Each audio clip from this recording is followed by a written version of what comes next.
दिल ने तेरी पूजा की, दिल ने तुझको रब माना, दिल की ये नादानी थी जो दिल्लगी को ना जाना। जब चोट लगी तो ये जाना, झूठा था हर अफसाना।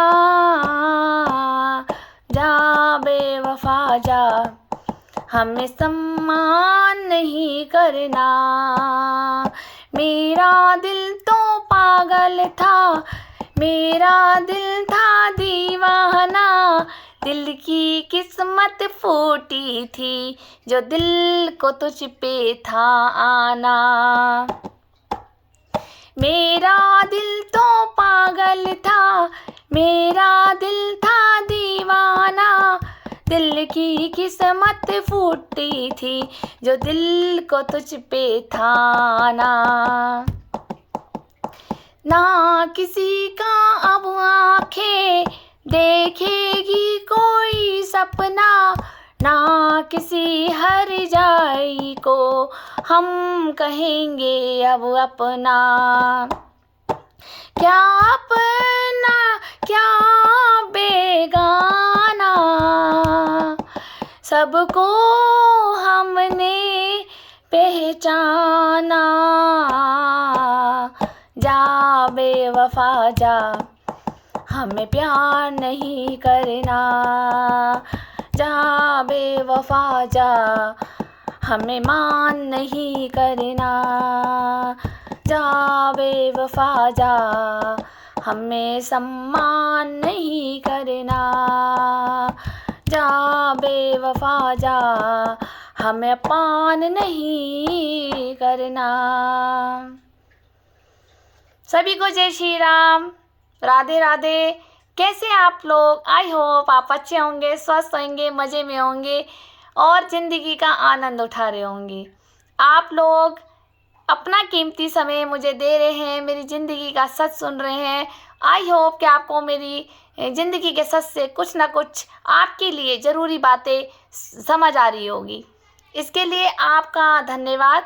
और आप ये आज मेरा गाना सुन रहे थे बेवफाई का, तो आपको इससे लग रहा होगा कि ईशा का कोई बॉयफ्रेंड ने धोखा दिया होगा। ज़रूरी नहीं होता एक गाना खाली बॉयफ्रेंड पे ही सेट होता हो। लेकिन अभी आपको इसी गाने का पूरा टॉपिक समझ आ जाएगा जब आप मेरी वीडियो लास्ट तक सुनेंगे। पहले ये जान लीजिए मैं कौन। मैं ईशा, पुत्री स्वर्गीय अशोक कुमार अरोड़ा जी की पत्नी, सचिन बेरी जी की, हरिद्वार उत्तराखंड से आप मुझे देख रहे हैं, मुझे सुन रहे हैं, इसके लिए थैंक यू। चलिए हम अब आज का टॉपिक आगे बढ़ाते हैं। तो आपने मेरा लास्ट वीडियो सुना होगा, जिन्होंने नहीं सुना वो जाकर के सुन सकते हैं। मेरा क्या कसूर, मेरी ज़िंदगी का सच, पार्ट 159, जिसमें मैंने बताया था कि मानवाधिकार का सच, कि मानवाधिकार एनजीओ में जब तुरंत एनजीओ बनी और उसके बाद 2-3 महीने ये एनजीओ चली, जिसमें कोई सामाजिक कार्य भी नहीं हुआ ठीक से, जैसे टीम वर्क काम करती है। और अगर ये गवर्नमेंट था तो फिर उसके बाद ये एनजीओ क्यों बंद हुई। और जब मैंने जिन लोगों को जोड़ा था और उनके कार्ड नहीं बन के आए थे, आपने लास्ट वीडियो देखी है कि किन किन लोगों के नहीं आए हैं, उनके मैंने नाम डाल दिए थे, कारण भी मैंने आपको बताया था। और आगे का आप और सच सुनिए मेरे साथ। मैंने ये बताया था आपको उस वीडियो में भी, पार्ट 159 में, पार्ट 158 में भी, कि मेरे जो पैतृक संपत्ति है मोती बाजार, नींबू घेर, हनुमान घाट, हरिद्वार उत्तराखंड में, तो वो किसी चाल साजिश से हमसे छीन ली गई है। और इसमें एक दो का रोल नहीं है, इसमें 100-150 लोगों का रोल है।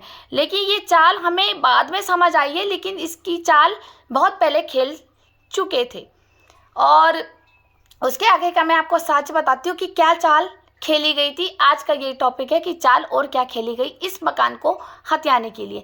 मैं किसी पे आरोप तो नहीं लगा रही हूँ, लेकिन जब हमारे घर में हमारी माँ को ड्रग्स देके मार दिया गया और मेरी बहन को किडनैप कर दिया गया या मार दी गई है, और मैं एक ऐसे देह व्यापार वेश्याकृति रूमाबाई कोठा नंबर 11 में मेरे को जाल साजिश से शादी करा दी गई है ताकि उस मकान से मैं हट जाऊं, क्योंकि सबको ये पता था कि मैं शादी करने में इंटरेस्टेड नहीं हूँ। ठीक है, तो अगर ये हटेगी तो तभी तो ये हमें संपत्ति मिलेगी। तो ये प्लान जो हमें अब समझ आया, वो प्लान ये पहले ही रच चुके थे, वो भी मेरे पापा के होते हुए। आपको बताया था कि जब मैं मानवाधिकार में जुड़ी थी तो मेरे पापा जीवित थे और उन्होंने ही साइन पेपर भी करे थे, और मैंने उनको एक विश्वास दिलाया था कि पापा आप मुझे ऐसी टीम में जोड़ दीजिए ताकि मैं आपको उस पैतृक संपत्ति से अधिकार दिला सकूं जो मेरे चाचा स्वर्गीय विनोद कुमार अरोड़ा जी ने कब्जा कर रखी थी। और इसी के कारण मुझे पूनम जैन मंदाकिनी जैन वालों की बहन ने मुझे इसी लालचवश मुझे जोड़ा था कि मानव अधिकार की एनजीओ एक पावरफुल होती है जो तेरे चाचा से मकान कब्जा खाली करा देगी। अब क्या हुआ कि खाली कैसे हुआ, तो जानिए मेरे साथ। मैंने आपको बताया था कि मानव अधिकार के द्वारा खाली हुआ था, चाचा ने एक दिन में ही खाली कर दिया था। लास्ट वीडियो में आप मेरी सुनना। लेकिन ये हुआ क्या था, जब मेरे पापा जिंदा थे तो हमने मकान खाली कराना था। हम चाहते नहीं थे कि कोई पुलिस विवाद हो या दोनों भाइयों में लड़ाई हो, मेरे चाचा और पापा में। तो ये चाचा हमारे को धमकियां दे रहे थे और चाचा ने हमारा वो जितना पोर्शन कब्जा कर रखा था वो खाली कर ही नहीं रहे थे। तो मेरे चाचा ने मेरे पापा को धमकाने के लिए प्रीतम बजाज भैया और रघुवीर कचौड़ी वाले भैया, जो देवेंद्र चाचा जिन्हें हम बोलते हैं, और ये 2-4 लोग थे मेरी चाची के घर में। और मेरे पापा ड्यूटी गए हुए थे तो बीएचएल में। तो रात को जब 1 बजे मतलब ये इंतज़ार तक बैठे हुए थे मेरे पापा के इंतज़ार में, तो हमने अपने पापा को फैक्ट्री में फ़ोन कर दिया था कि आप घर पे मत आना, क्योंकि आज चाचा ने कुछ ऐसे लोग बिठा दिए हैं जो हमें खतरा मंडरा रहा है कि आज घर में विवाद होना है। मैंने प्रीतम बजाज भैया के जो गन छोटी पिस्टल लगी हुई देखी थी, और उस वक्त हमारे चाचा का लड़का भी ऐसी बदमाशी की तरह मेरे से घर में पूछने आया था अंदर वाले रूम से कि क्या आगे क्या बड़े पापा, मतलब बड़े पापा या ताऊजी जो है बोलता था ये कि वो आगे। तो हमने जब मेरी नज़र सीधा इनके रूम में पड़ी और ये लोग बैठे हुए थे, तो इन्होंने एक तरह से टोन मारी, हाँ हाँ देख लेंगे अभी इसका बाप आ जाएगा। वहाँ पर ये देवेंद्र भैया जिन्हें जो समोसे वाले हैं, जो रघुवीर चाचा जी आप सबको जानते ही हो, रघुवीर कचौड़ी वाले और देवेंद्र भैया, ये इनके घर में मैंने पहले भी आपको कुछ वीडियो में बताया कि चाची लोगों से बड़े अच्छे टर्म्स रहे हैं, इनके फैमिली टर्म्स रहे हैं। तो ये उस तरह से गैंग बना करके बैठे हुए थे मेरे पापा से हाथापाई करने के लिए, उनको धमकाने के लिए। उनके पास गन थी। हमने अपने पापा को मना किया कि आप घर मत आना। ये राज मेरी बुआ भी जानती, क्योंकि उन दिनों में मेरी बुआएं भी आ रखी थी। तो मेरी बुआ ने भी बोला कि तुम अपने पापा को फ़ोन करके बोल दो कि वो घर नहीं आएंगे आज। फिर हमने फैक्ट्री में फ़ोन किया। उस वक्त तो पापा के पास मोबाइल फ़ोन नहीं था, हम पे नहीं था। मोबाइल फ़ोन होते कहाँ थे, तब नोकिया के होते थे, तब हमारे घर में PNT फ़ोन था। तो PNT फ़ोन से ही हमने फ़ोन करके पापा को रोका कि आप घर मत आना। तो मेरे पापा 2 दिन के लिए नाइट स्टे किया मेरे पापा के जो फ्रेंड है, ठीक है, वो भी गवाह है इस मामले में कि भाई हाँ उन्होंने अपने घर में रखवाया था। थोड़ा मेरे गले में ना इन्फेक्शन हो रहा है दही खा के। तो इस तरह से इन्होंने हमारे साथ चाल साजिश करी। फिर यही बात मैंने 1-2 दिन बाद जब मैंने इनको हमारे माननीय चेयरमैन नितिन चौधरी उर्फ नीलू लक्सर जो रहते हैं, मैंने इनको फ़ोन करके बताया कि रात को ऐसी ऐसी बात हो गई थी और हमें अब खतरा मंडरा रहा है, क्योंकि अब मेरे चाचा को ये लग रहा है कि मैं मानव अधिकार में जुड़ गई हूँ। तो मुझे लग रहा है हमारे को अब जान से खतरा है। मेरे पापा रात को ड्यूटी से लेट आते हैं, तो कहीं ये ना हो कि हमारे को कुछ प्रॉब्लम हो जाए।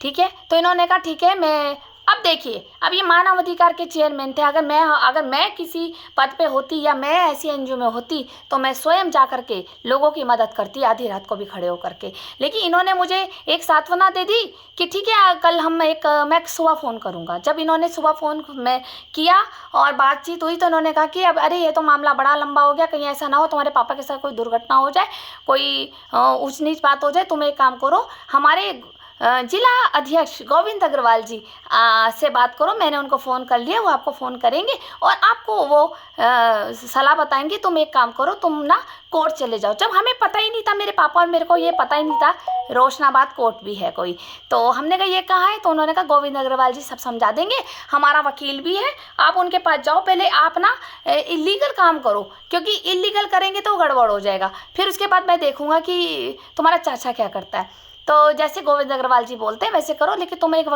वकील करो। हमने कहा हमें तो कोई वकील की जानकारी नहीं है। तो उन्होंने कहा आप गोविंद अग्रवाल जी आपको सब कुछ करा देंगे।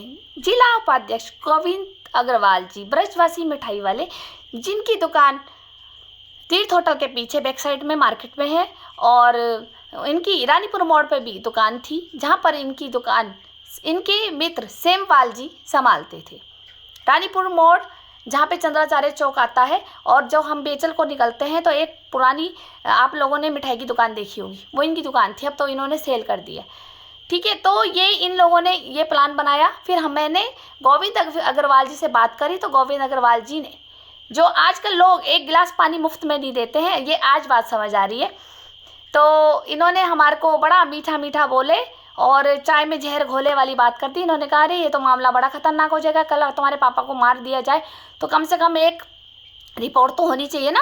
हमने कहा हमने ये तो बात सही है। इन्होंने कहा कि ठीक है मैं वेट करता हूँ, हम कोर्ट चलते हैं। हमने कहा हमें कोर्ट नहीं पता, तो इन्होंने कहा कि एक काम करो, तुम मेरे साथ गाड़ी में चलो। जी हाँ, ये हमें अपनी गाड़ी 4 व्हीलर में ले गए थे गोविंद अग्रवाल जी, अपना पेट्रोल लगा करके। उस वक्त समझ नहीं आया हम लोगों को, लेकिन आज सब समझ आ रहा है कि ये सारी चाल कैसे खेली जा रही थी। और जब बकरे को हलाल करना होता है तो बकरे को थोड़ा खिलाया पिलाया जाता है, माला वाला चढ़ाई जाती है ना, घास वास खिलाया जाता है। हमें ये नहीं पता था, तो मेरे अपने पापा को समझाया। मेरे पापा तो जाना नहीं चाहते थे, पापा ने कहा छोड़ो, मेरा भाई अगर मकान नहीं खाली करता तो ना करे, वो भी मेरे बाप का ही बेटा है, कोई बात नहीं, छोटा भाई ले लेगा, कोई फ़र्क नहीं पड़ता। मैंने फिर भी कहा कि चाचा के पास तो इतना सारा है, और जब हमें अब जाके वो हिस्सा मिला है, दादी के हाथों से अब हमें हिस्सा मिला है, वो भी दादाजी की संपत्ति से हमें मिला है, और वो भी तब जब मैंने अपने 15 साल अपनी जवानी अपनी दादी के साथ लगा दी, पूरी ज़िंदगी मैंने लगा दी। मैंने अपनी शादी 30 साल में करी है, मेरी जवानी खा गए मेरे घर वाले।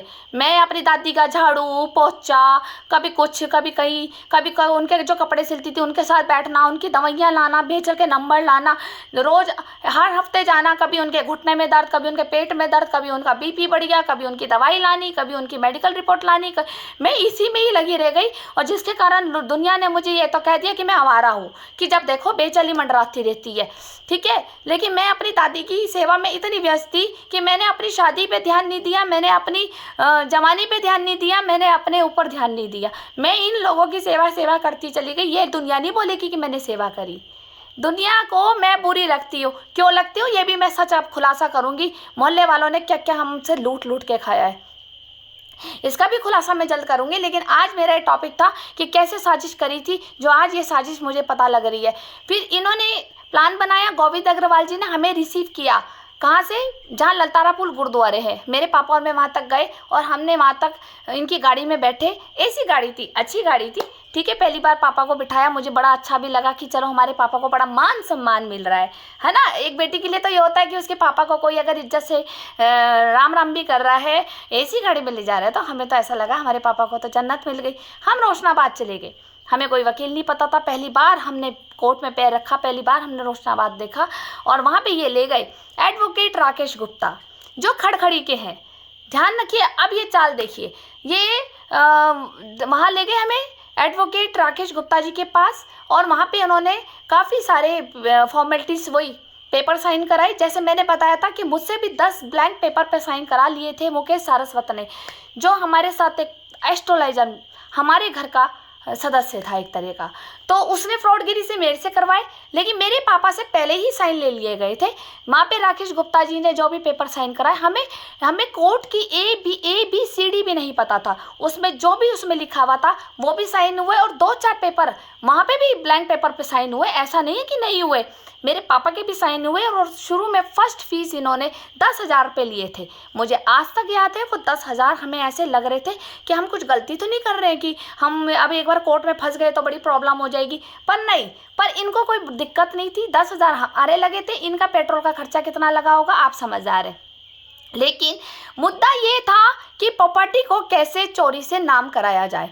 तो उसमें भी मेरे पापा के साइन मिले होंगे। अगर आपके पास मेरे पापा के साइन है या उसमें कुछ ऐसे एग्रीमेंट लगे हुए हैं आप लोगों के पास कि भाई मेरे पापा ने वो संपत्ति आप लोगों को बेच दी थी, क्योंकि इससे पहले मैंने आपको बताया था कि हमने ये संपत्ति पहले हमने प्रीतम बजाज जी को बेच दी थी।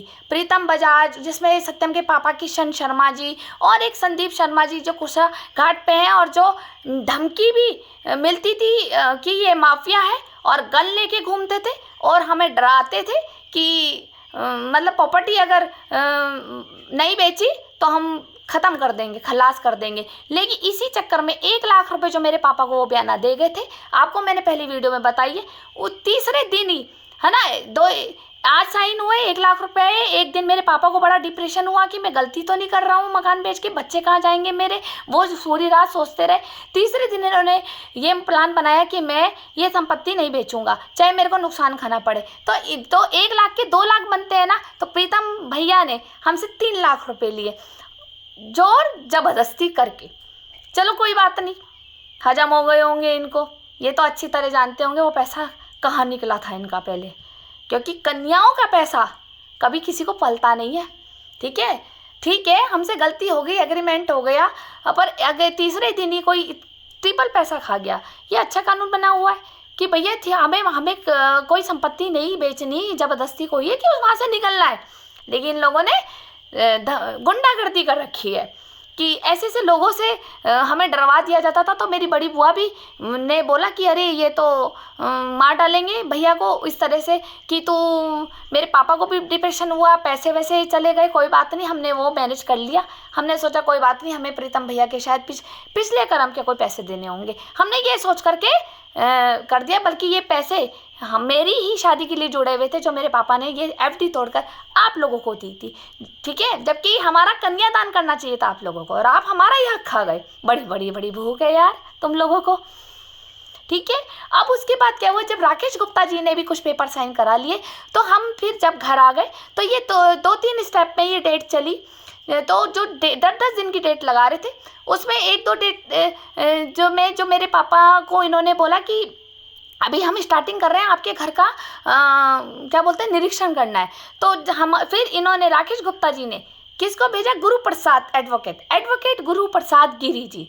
ये आए थे, इन्होंने पूरा निरीक्षण करा मकान का, कितने कमरे हैं, कितने स्क्वायर फीट में है, किधर से दरवाज़ा है, कितना बरामदा है, रोड किधर है, पड़ोसी कौन रह रहा है, वो सारा इन्होंने जांच करी, वीडियो बनाई मोबाइल में। और उसके बाद ये हमसे 1500 रुपये नहीं, पहले 2500 रुपये ले गए थे। 10,000 हम पहले दे चुके थे।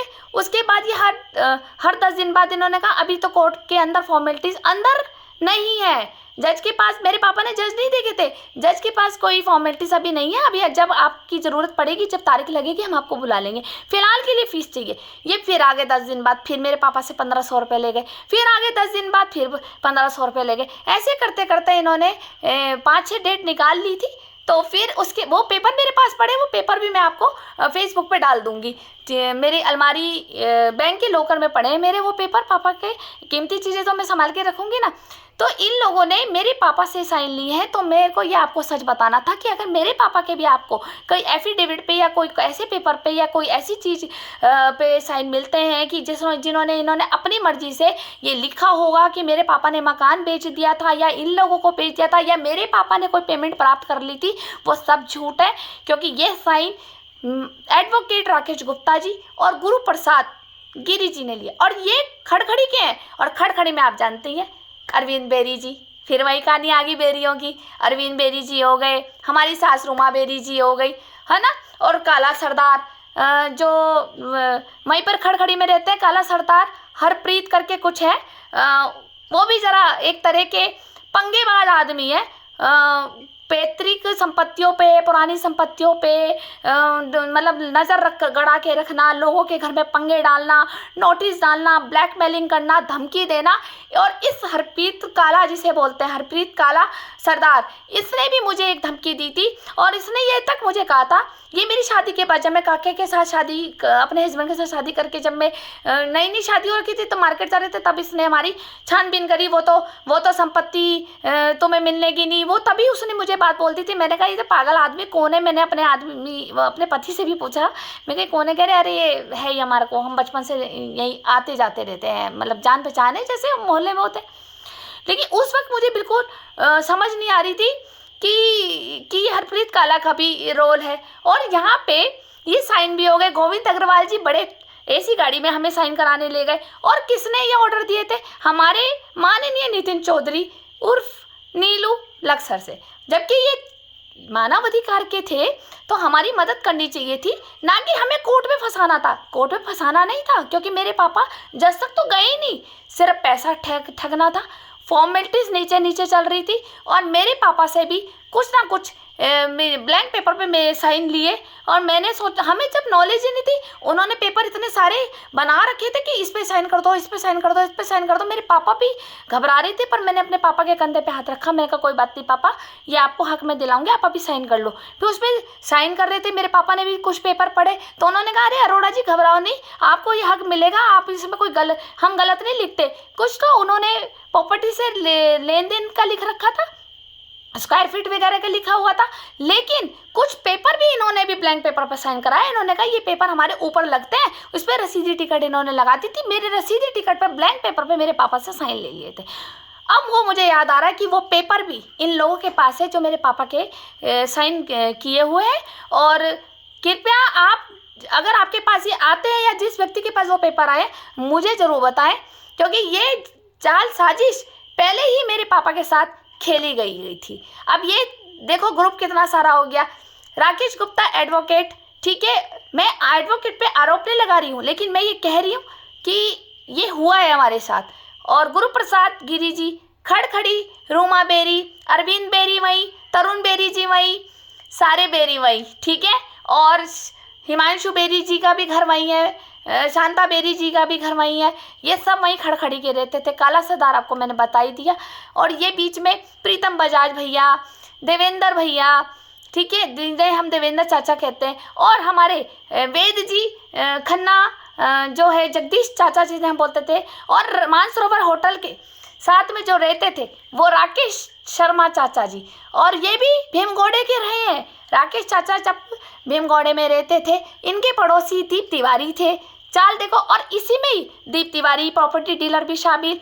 और तो और अगर जब रूमा बेरी जी के टर्म्स इन लोगों से है और इन गोविंद अग्रवाल जी से है और इन ये राकेश गुप्ता जी जो ये सब इनके वहीं पे एक दूसरे को सब जानते ही हैं मोहल्ले में। चलो ऐसी जान पहचान हो गई कि हाँ भाई एक दूसरे को हम वकील को जानते हैं। और एक क्या ना बोलते हैं, जब इनसे जान पहचान हो गई है तो अचानक से नितिन चौधरी का हमारी ज़िंदगी में एंट्रेस करना, गोविंद अग्रवाल जी का एंट्रेस करना, फिर अचानक से हमें वकील मिलना, वकील के द्वारा साइन लेना, क्योंकि मेरे पापा भी इतने पक्के मजबूत थे कि वो आसानी से साइन नहीं करते। लेकिन ये सारी चाल साजिश इन्होंने खेली जो अब उनके जाने के बाद मुझे पता लग रहा है। मैं आप लोगों से कहना चाहती हूँ, लेकिन ना मेरे दादा गए, ना परदादा गए, ना चाचा गया, ना मेरे पिता गए, तो क्या तुम ले जाओगे?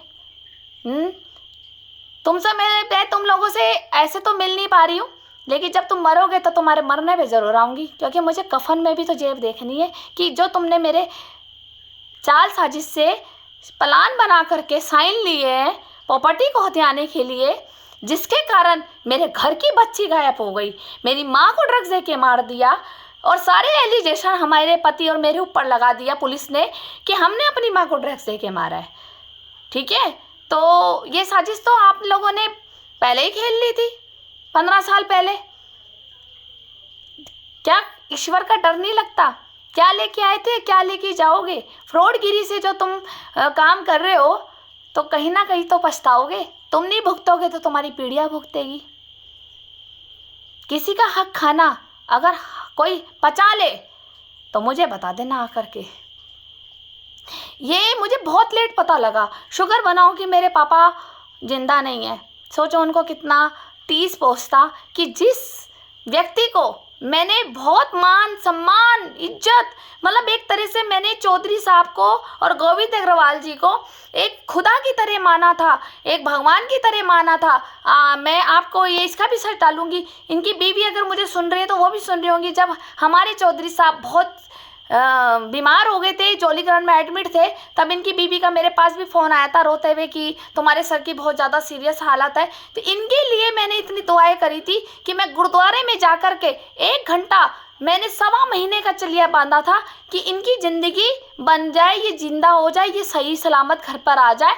मैंने इनके लिए गुरुद्वारे में दुख भंजनी साहिब का पाठ पढ़ा था इनके संकल्प से, क्योंकि इनकी बीवी जब फ़ोन पे रोने लगी तो मेरा दिल ज़रा थोड़ा पसीज जाता है कि भाई कोई बीमार है तो मैं किसी के लिए भी ये सब पूजा पाठ कर देती हूँ कि चलो मैं तो अपने डॉग्स के लिए कर देती हूँ। जब मेरा डॉग्स बीमार होता है, मेरी मिली बीमार होती है, तो मैं इसके लिए भी दुख भंजनी साहिब पढ़ने लग जाती हूँ। तो मैंने ये सब इनके लिए किया और इन्होंने मुझे क्या दिया, तभी तो मैंने कहा ना कि जा बेवफा जा, मुझे अब मान नहीं करना। मैंने आप लोगों को ना उस जगह पे बिठा दिया था जहाँ सिर्फ मेरे महादेव ही बैठ सकते थे मेरे दिल में।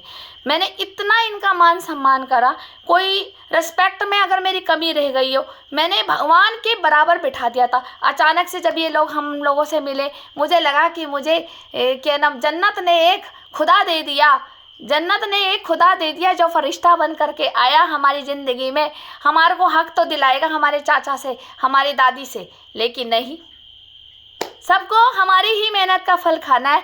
मेरा पीछे का स्ट्रगल किसी ने नहीं देख रहा, से देख करके भी आंख बंद कर रहे हैं तुम जैसे चिरकुट और जलकुटो मोहल्ले के लोग। लेकिन मेरी जो मेहनत है बचपन से, जो मैंने सबके लिए अपने समय दिया, अपना टाइम दिया, अपना फिजिकल वर्क दिया, अपनी मेहनत दी, ठीक है, अपनी जवानी दे दी मैंने घर वालों को उस है। और ऊपर से फिर कहते थे अरे इसकी शादी कहाँ हो रही है, ये तो है ही आवारा, इसकी तो शादी कहाँ हो रही है, इतनी उम्र निकल गई, इसे लड़का नहीं मिल रहा।